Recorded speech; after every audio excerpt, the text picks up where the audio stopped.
আলহামদুলিল্লাহ আলহামদুলিল্লাহি রাব্বিল আলামিন ওয়াসসালাতু ওয়াসসালামু আলা নাবিয়িনা মুহাম্মদ ওয়া আলা আলিহি ওয়া আসহাবিহি আজমাইন রাব্বি ইশরাহ লি সাদরি ওয়া ইয়াসসির লি আমরি ওয়াহলুল উকদাতাম মিন লিসানি ইয়াফকাহু কওলি। আসসালামু আলাইকুম রাহমাতুল্লাহি ওয়া বারাকাতুহু। আলহামদুলিল্লাহ, আজকে আমরা সূরাতুল ফালাকের সর্বশেষ আয়াতটি নিয়ে বিশ্লেষণ করতে যাচ্ছি।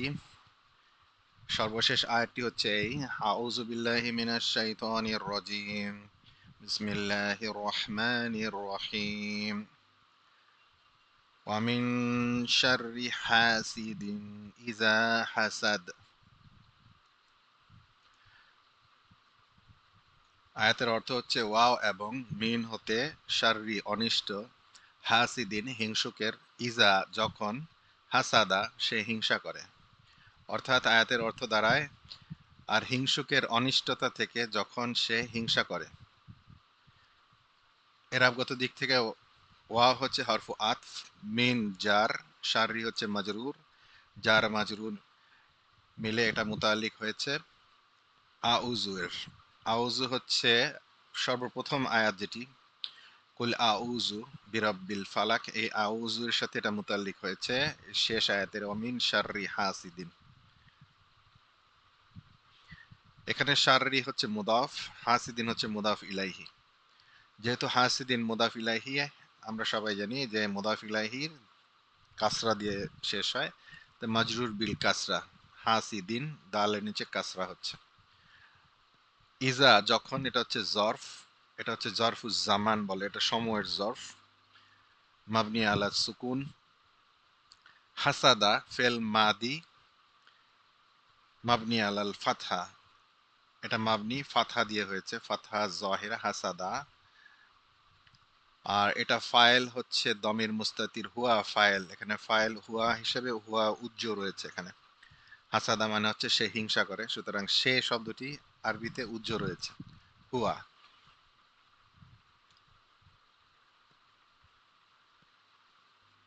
আয়াতটির একটি সৌন্দর্য রয়েছে, এটা আপনারা একটু লক্ষ্য করলে খেয়াল করবেন। এখানে কুল এটা হচ্ছে ফেল এবং ফাইল, আউজু ফেল এবং ফাইল দমির মুস্তাতির, এবং বেরব্বিল ফালাক এটা হচ্ছে মুতাআল্লিক। কার সাথে মুতাআল্লিক? আউজুর সাথে মুতাআল্লিক। এটা হচ্ছে প্রথম মুতাআল্লিক, মুতাআল্লিক আউয়াল। দ্বিতীয় আয়াতটি হচ্ছে মিন শাররি মা খালাক, এটা হচ্ছে মাতুফ আলাইহি। কার মাতুফ আলাইহি? এর পরবর্তী যে তিনটি আয়াত ওয়াও দিয়ে হরফু আত হয়েছে, এই আতফগুলোর এই তিনটি আয়াতের মাতুফ আলাইহি হচ্ছে দ্বিতীয় আয়াতটি, মিন শাররি মা খালাক। আয়াত ৩ নম্বর যে আয়াতটি, ওয়া মিন শাররি গাসিকিন ইজা ওয়াকাব, এটা হচ্ছে মাতুফ আউয়াল। চতুর্থ আয়াত ওয়া মিন শাররি নাফাসাতি ফিল উকাদ, এটা হচ্ছে মাতুফ সানি। আর অমিন শাররি হাসিদিন ইজা হাসাদ, এটা হচ্ছে মাতুফ সোলাসি। এ তিনটির মাতুফের মাতুফ আলাই হচ্ছে মিন শাররি মা খালাক, অর্থাৎ আয়াত নম্বর ২। এখানে মাতুফ আলাইহি এবং মাতুফ, তিনটি মাতুফ মিলে মুতাআল্লিক সানি আউযু ফেলের। তাহলে আউযু ফেলের আমরা দুটো মুতাআল্লিক পাচ্ছি, একটা হচ্ছে বিরাব্বিল ফালাক নিয়ে একটা মুতাআল্লিক আউয়াল, এবং এই তিনটি মুতাআল্লিক, তিনটি মাতুফ এবং এই মাতুফ আলাইহি মিলে মুতাআল্লিক হচ্ছে আউযু ফেলের মুতাআল্লিক। তাহলে আউযু ফেল এবং এর দুইটি মুতাআল্লিক মিলে হচ্ছে জুমলা ফেলিয়া, খবরিয়া হয়ে এটা হচ্ছে মাফউল। মাফুল হয়ে এটা মাকুল আল কুল, যেহেতু কুল আমাদের প্রথম আয়াত শুরু হচ্ছে কুল দিয়ে, এটা মাকুল আল কুল, এই মাফউলটি মাকুলুল কুল। তাহলে কুলের যে ফেল এবং এর ফাইল এবং এই বাকি যে মাফউল বিহি মাফুল, এই তিনটি মিলে হচ্ছে জুমলা ফেলিয়া ইনশাইয়া। এটা হচ্ছে পুরো সূরাটির স্ট্রাকচার। আলহামদুলিল্লাহ, এর মধ্যে আপনারা দেখবেন সূরার মধ্যে অনেকখানি মিল রয়েছে। যেমন এখানে মিন দিয়ে শুরু হচ্ছে ৪টি, তারপর এখানে দুটি আয়াতে ইজা এসেছে, ওয়াকাবা, হাসাদা, এটার মিল আছে, ছন্দের একটা মিল। এগুলো আমরা বালাগা যদি আমরা অ্যানালিসিস করি তাহলে আমরা দেখতে পারবো এটা।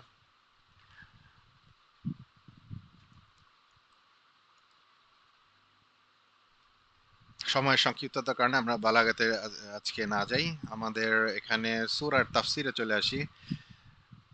শায়েখ উসাইমিন রাহিমাহুল্লাহ তিনি তার মতে একটি তাফসিরে এখানে রয়েছে যে ওয়া আতাসিমু বিহি মিন শাররি হাসিদিন ইজা ইজা আমিলা বিমা ইয়াদফাউহু ইলাইহি আল হাসাদু। অর্থাৎ আল্লাহকে আঁকড়ে ধরে তার আশ্রয় নিয়ে আমি নিরাপদ হলাম হিংসুকের হিংসা থেকে, যখন হিংসা করার জন্য তাকে প্রলুব্ধ করে, যে তার থেকে যে ক্ষতি হয় তার থেকে। আসলে আমরা আমাদের প্রাত্যহিক জীবনে দেখে থাকি যে আল আইনুল হাক, অর্থাৎ চোখ বা নজর লাগার বিষয়টি সত্য।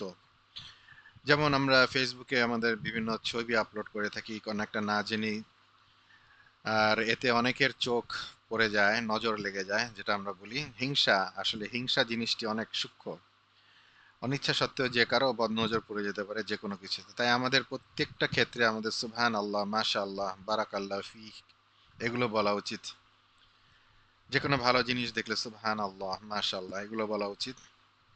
একটা বিষয় মনে রাখতে হবে যে হিংসা করার, জাদু করা অবশ্য এক জিনিস নয়। সূরাতে এ দুটো থেকেই, হিংসা এবং জাদু করা, দুটো থেকেই রক্ষা পাওয়ার কথা বলা হচ্ছে। আর বলা হচ্ছে ফাত্তাকুল্লাহা মাস্তাতিতুম, অর্থাৎ জীবনের প্রতিটি ক্ষেত্রে তাকওয়ার নীতি অবলম্বন করো। এখানে হাসাদ শব্দটি একটি কি জিনিস, এটার অর্থ, শাব্দিক অর্থ হচ্ছে হিংসা। হাসাদ বলা হয় যে ব্যক্তির সাথে হিংসা করা হচ্ছে তাকে আল্লাহ তাআলা যে নিয়ামত দান করেছেন তা দূরীভূত হয়ে যাওয়ার আকাঙ্ক্ষা করা।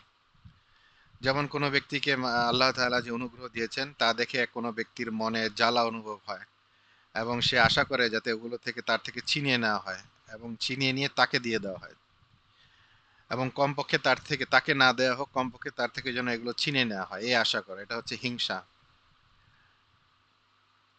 আবার কি অনেকে আছে আশা করে থাকে যে অন্যের প্রতি যে অনুগ্রহ করা আছে তার প্রতিও যেন সে অনুগ্রহ করা হোক। এটাকে আসলে হিংসা বলা যায় না, এটাকে বলা যায় ঈর্ষা। হিংসার মূল হলো কারো নিয়ামত দেখে, তার সুখ দেখে নিজে মনে মনে দগ্ধ হওয়া, মনে জ্বালা অনুভব করা এবং সে নিয়ামতের অবসান কামনা করা। এরূপ হিংসা করা কবিরা গুনাহ, মারাত্মক ব্যাধি। এটি একটি জঘন্যতম চারিত্রিক ব্যাধি যা মানুষের যে আমল নামা তাকে ধ্বংস করে ফেলে। যেমন হিংসা করার কারণে রাসূলুল্লাহ সাল্লাল্লাহু আলাইহি সাল্লামের উপর ইহুদিরা জাদু করেছিল, হত্যার প্রচেষ্টা চালানো হয়েছিল তার উপর। রাসূলুল্লাহ সাল্লাল্লাহু আলাইহি সাল্লাম একটি হাদিসে এসেছে, তিনি বলেছেন ইয়াকুম ওয়াল হাসাদা ফা ইন্নাল হাসাদা ইয়াকুলুল হাসানাতা ইয়াকুলুল হাসানাতি কামা তাকুলুল নারু আল হাতাবা। অর্থাৎ তোমরা হিংসা থেকে বেঁচে থাকো, কেননা হিংসা মানুষের সৎ আমল এমনভাবে খেয়ে ফেলে, এমনভাবে ধ্বংস করে ফেলে যেমন আগুন তার কাঠকে খেয়ে ফেলে। আবু দাউদের হাদিস, সহিহ 4903। ইমাম কুরতুবী রহমতুল্লাহ আলাইহি তিনি বলেন, হিংসা হলো প্রথম পাপ যা আসমানে করা হয়। এটি প্রথম পাপ যা পৃথিবীতেও করা হয়েছিল। যেমন আসমানে ইবলিশ আদম আলাইহিস সালামের সাথে করেছিল হিংসা, আর পৃথিবীতে কাবিল তার ছোট ভাই হাবিলের সাথে হিংসা করেছিল। এটা পৃথিবীতে হিংসার শুরু। অতএব হিংসুক ব্যক্তি অভিশপ্ত, বহিষ্কৃত এবং প্রত্যাখ্যাত। আমরা রাসূলুল্লাহ সাল্লাল্লাহু আলাইহি ওয়াসাল্লামের জীবনীতে দেখি যে তার ইহুদি মুশরিক মুনাফিকরা মুসলিমদের ইসলামের যে নিয়ামত, এই নিয়ামত পাওয়া দেখে হিংসার অনলে দগ্ধ হয়ে যেত। তার এই সূরা যেন, তাই এই সূরা কোরআনের শেষের দিকে এসেছে মুসলমানদেরকে তাদের নিয়ামত এবং এই নিয়ামতের কারণে তাদের প্রতি হিংসুকদের যে হিংসা করার কথা তা স্মরণ করিয়ে দেওয়ার জন্য এসেছে।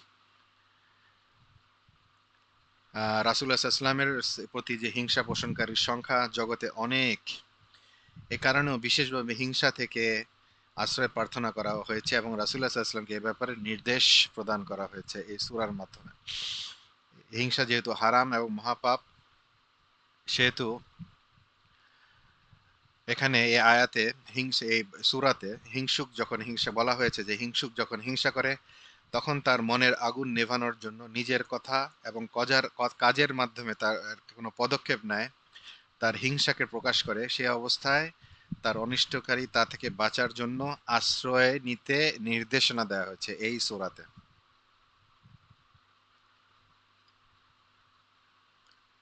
হিংসা থেকে তাহলে বাঁচার উপায় কি, তা জানার আগে আমরা সূরা ফালাকের 3টি নির্দেশনা বা শিক্ষা সম্পর্কে আমরা একটু জেনে নেই। শিক্ষা 3টি হচ্ছে: প্রথমত, জগতের সব অনিষ্টতা থেকে বিশ্ব জগতের স্রষ্টা এবং রব আল্লাহর কাছে আশ্রয় প্রার্থনা করতে হবে। আল্লাহর আশ্রয় মানুষকে যে কোনো রকমের অশুভ শক্তির অনিষ্টতা এবং কুপ্রভাব থেকে রক্ষা করতে পারে, একমাত্র আল্লাহর আশ্রয়ই, অন্য কারো নয়। দ্বিতীয়ত, কালো জাদু এটা হারাম এবং কুফরি। যারা কালো জাদু করে তারা মানুষের এবং সমাজের জন্য ক্ষতিকর। তাদের অনিষ্টতা থেকে আল্লাহর কাছে আশ্রয় প্রার্থনা করতে হবে। তৃতীয়ত, হিংসা করা হারাম। হিংসা এমন একটি ভয়াবহ ব্যাধি যা মানুষের মধ্যে বিদ্বেষ, শত্রুতা, হানাহানি উস্কে দেয়। সর্বাবস্থায় হিংসা পরিহার করতে হবে, তবে কাউকে কাউকে তাদের সৎ কাজ করার তৌফিক এবং উত্তম গুণের কারণে ঈর্ষা করা যেতে পারে। আজকাল মুসলিম সমাজে আমরা দেখি যে মুসলমানদের মধ্যে হিংসা, এর একমাত্র কারণ হচ্ছে এটা হচ্ছে মানসিক ব্যাধিতে আমরা আক্রান্ত। এই ব্যাধি থেকে মুক্তির কথা আল্লাহ তাআলা কোরআন মাজিদে দিয়ে দিয়েছেন, কিন্তু আমরা তা উপেক্ষা করে চলছি অবিরত, অবিরাম। তাহলে হিংসা থেকে বাঁচার উপায়: হিংসাকারী অনিষ্ট থেকে আল্লাহ তাআলা নবী সাল্লাল্লাহু আলাইহি ওয়াসাল্লামকে আশ্রয় প্রার্থনা করার নির্দেশ দিয়েছেন। হিংসা থেকে বাঁচার উপায় হলো বেশি বেশি করে শয়তানের কুমন্ত্রণা থেকে আল্লাহর কাছে আশ্রয় চাওয়া। এজন্য দোয়াটি আল্লাহ তাআলা আমাদেরকে শিক্ষা দিয়েছেন। এই দোয়া: বিসমিল্লাহির রহমানির রহিম, রব্বানা ইগফির লানা ওয়া ইখওয়ানিনা আল্লাযীনা সাবাকুনা বিল ঈমানি ওয়া লা তাজআল ফি কুলুবিনা গিল্লাল লিল্লাযীনা আমানু রব্বানা ইন্নাকা রাউফুর রহিম। হে আমাদের প্রতিপালক, আমাদেরকে এবং আমাদের সেসব ভাইদেরকে ক্ষমা করুন যারা আমাদের পূর্বে ঈমান এনেছে, এবং মুমিনদের বিরুদ্ধে আমাদের অন্তরে হিংসা এবং বিদ্বেষ সৃষ্টি করবেন না। হে আমাদের রব, হে আমাদের প্রতিপালক, আপনি তো দয়াদ্র, পরম দয়ালু। সূরা হাশরের আয়াত। আমরা এই দোয়া করে আমরা সকলের জন্য আল্লাহর কাছে আমরা আশ্রয় প্রার্থনা করব ইনশাআল্লাহ।